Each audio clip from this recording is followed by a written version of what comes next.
Together for peace អរគុណអ្នកទាំងអស់គ្នាចូលដែលធ្វើនេះសូមអ្នកទាំងអស់គ្នាចាំធ្វើជាគុំនេះសូមចាំយើងនឹងស្វែងរួមគ្នាទៅពេលដែលធ្វើសម្រាប់ដើម្បីសន្តិភាពរបស់យើងមានដំណើរមកដល់ទីនេះហើយគឺថាខ្លួនរបស់យើងមានតែបន្តដំណើរទៅហើយជួយជំនួយរបស់យើងក៏នៅវែងដែរអរគុណខាងលោកនិងចាស់បងប្អូនជាបរិយាកាសតែថ្ងៃនេះយើងបានខាត់គ្នាគ្រប់គ្រងដើម្បីការសាររួមតាមប្រព័ន្ធតាមឡើងទៅចាក់បានតាមវិធីលោកតាមនេះមួយចាំបានអត់ទីតាមពិតជាការសន្តិភាពយើងសម្រាប់តែពេលនេះយើងបានមានសន្តិភាពរបស់យើងបានមកចឹងយើងចាំបានត្រឡប់ទៅវិញបងប្អូននៅគ្រប់បងប្អូនយល់ថាយើងត្រូវតែទៅជាមួយនឹងយើងនៅក្នុងកម្ពុជាឡៃស្លាប់បានសន្តិភាពគឺយើងចាំបានត្រឡប់ទៅវិញ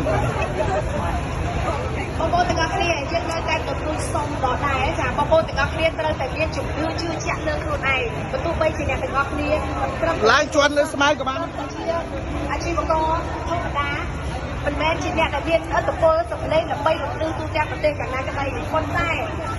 សង្គមរបស់អ្នកទាំងអស់គ្នាអាចនឹងផ្សាយគ្នាទៅកាន់បណ្ដាប្រទេសផ្សេងៗជុំវិញពិភពលោកសម្លេងរបស់អ្នកទាំងអស់គ្នានៅក្នុងថ្ងៃនេះអ្នកទាំងអស់គ្នាសារសម័យមើលការចូលរួមពីសំណាក់ពុកម៉ែបងប្អូនមិនតិចមើលអ្នកទេចាដូច្នេះបើសិនជាមិនតិចមើល account ដែលកំពុងតែបង្ខំពីព្រឹត្តិការណ៍របស់យើងនៅក្នុងថ្ងៃនេះក៏ជាសារមួយដែលពិភពលោកត្រូវតែខំចិត្តបើកបេះដូងទទួលយកនៅអ្វីដែលជាការប្រគល់សុំជាការស្នើសុំភាសាបេះដូងរបស់ប្រជាពលរដ្ឋខ្មែរហើយយើងទាំងអស់គ្នាពិតជានឹកសន្តិភាពយើងទាំងអស់គ្នាពិតជាត្រូវការសន្តិភាពកម្ពុជាពិតជាស្រឡាញ់សន្តិភាពជាទីបំផុតហើយយើងទាំងអស់គ្នា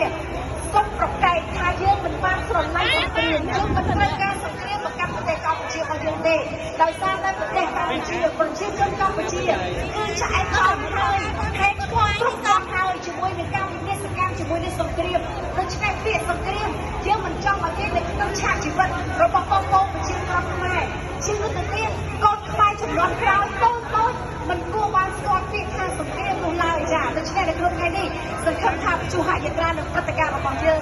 នឹងទទួលបាននូវសន្តិភាពក្នុងពេលដ៏ខ្លីនេះចាបងប្អូនទាំងអស់គ្នាសូមបន្តការចូលរួមដោយមានការជឿជាក់ទៅលើខ្លួនឯងថាពួកយើងទាំងអស់គ្នាពិតជាអាចធ្វើបាន account របស់អ្នកទាំងអស់គ្នាសម្លេងរបស់អ្នកទាំងអស់គ្នានឹងមានឥទ្ធិពលទៅកាន់ពិភពលោកថាយើងពិតជាត្រូវការសន្តិភាពខ្លាំងបងប្អូនចូលរួមជាតិខ្មែរទាំងអស់ជាទីគោរពនិងជាទីមេត្រីនៅក្នុងពេលនេះក្បួនដើរដើម្បីសន្តិភាពរបស់យើងក៏បានធ្វើដំណើរមកដល់វេទិការបស់យើងសូមជនរួមជាតិទាំងអស់លើកទង់ជាតិហើយនិយាយថាកម្ពុជាស្រឡាញ់សន្តិភាពកម្ពុជាស្រឡាញ់សន្តិភាពសូមម្ដងទៀតអ្នកទាំងអស់គ្នាកម្ពុជាស្រឡាញ់សន្តិភាពកម្ពុជាស្រឡាញ់សន្តិភាព Cambodia need peace Cambodia need peace ប្រជាពលរដ្ឋទាំងអស់ជាទីគោរពនិងជាទីស្រឡាញ់ពេលវេលាដែលយើងគុំបេះដូងរួមគ្នាបេះដូងដែលធ្វើដំណើរពីចំណុចតែមួយគឺចេញពី